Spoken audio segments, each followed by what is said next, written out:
Apostólica Esse Denunciatum contra el ecumenismo. Carta del Santo Oficio bajo el Papa Pío IX condenando los falsos intentos de procurar la unidad de los cristianos. 16 de septiembre de 1864.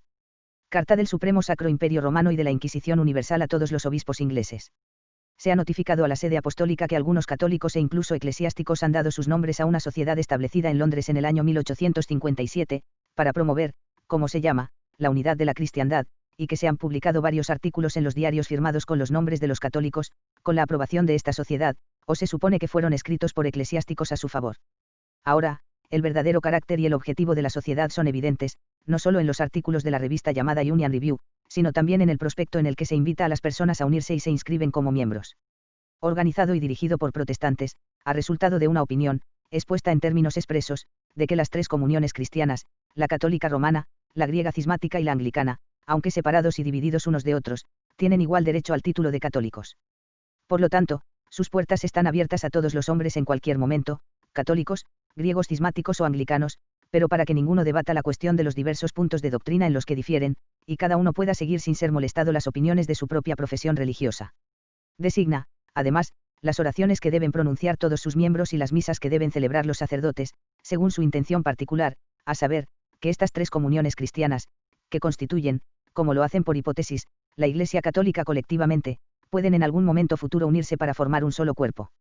O anglicanos, pero para que nadie debata la cuestión de los diversos puntos de doctrina en los que difieren, y cada uno pueda seguir imperturbable las opiniones de su propia profesión religiosa.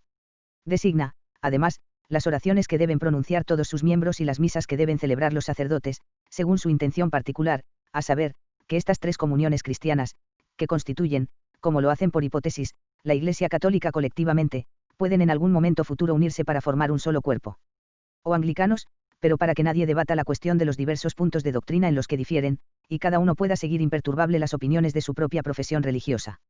Designa, además, las oraciones que deben pronunciar todos sus miembros y las misas que deben celebrar los sacerdotes, según su intención particular, a saber, que estas tres comuniones cristianas, que constituyen, como lo hacen por hipótesis, la Iglesia católica colectivamente, pueden en algún momento futuro unirse para formar un solo cuerpo.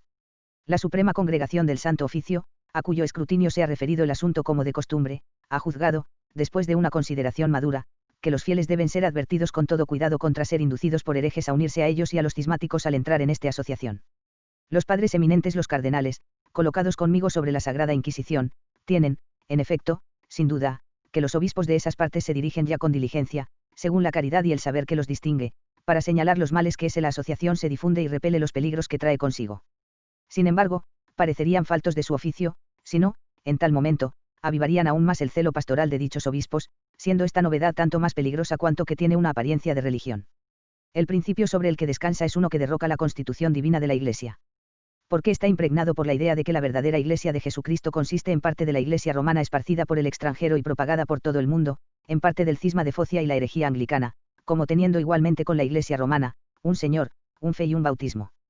Para eliminar las disensiones que distraen a estas tres comuniones cristianas, no sin grave escándalo y a expensas de la verdad y la caridad, designa oraciones y sacrificios, para obtener de Dios la gracia de la unidad.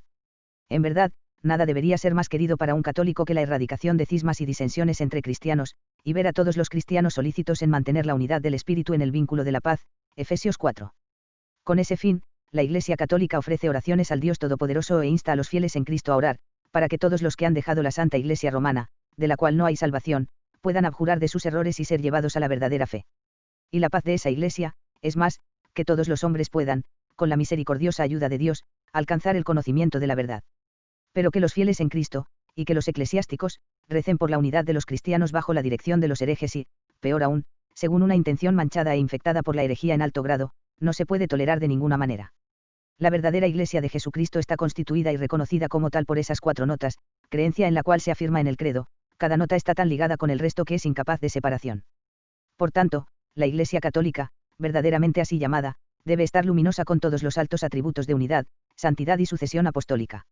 La Iglesia católica, por tanto, es una, en la manifiesta y perfecta unidad de todas las naciones del mundo, es decir, cuya unidad, la autoridad suprema y el principado más eminente del Beato Pedro, príncipe de los apóstoles, y sus sucesores en la sede romana, es el principio, la raíz y el origen indefectible. Ella no es otra que la Iglesia que, construida solo sobre Pedro, crece en un solo cuerpo unido y compactado en la unidad de fe y caridad, que el bendito Cipriano en su 45ª epístola reconoció de todo corazón, donde se dirige al Papa Cornelio, para que nuestros colegas puedan aprobar y aferrarse firmemente a ti y a tu comunión, es decir, igualmente a la unidad y caridad de la Iglesia Católica.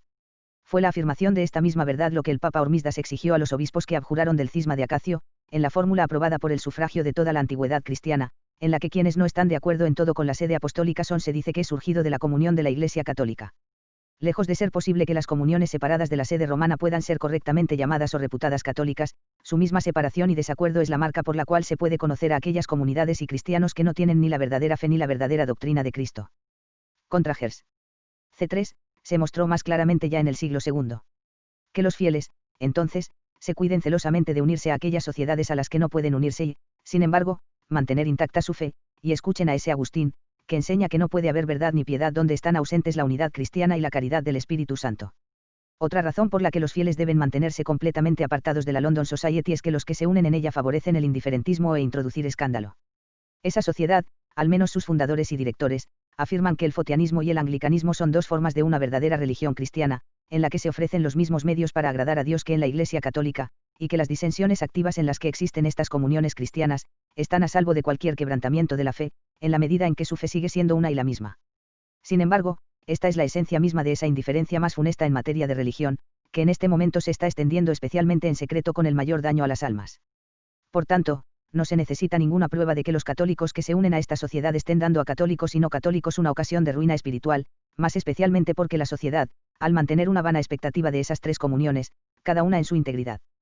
Por lo tanto, se debe tener el mayor cuidado de que ningún católico pueda ser engañado, ya sea por apariencia de piedad o por opiniones erróneas, para unirse o favorecer de alguna manera a la sociedad en cuestión, o cualquier otra similar, para que no se dejen llevar, por un ilusorio anhelo de una unidad cristiana tan novedosa, a una caída de esa unidad perfecta que por un maravilloso don de la gracia divina se asienta sobre el firme fundamento de Pedro. C. Card. Patrici. Roma, el 16 de septiembre de 1864.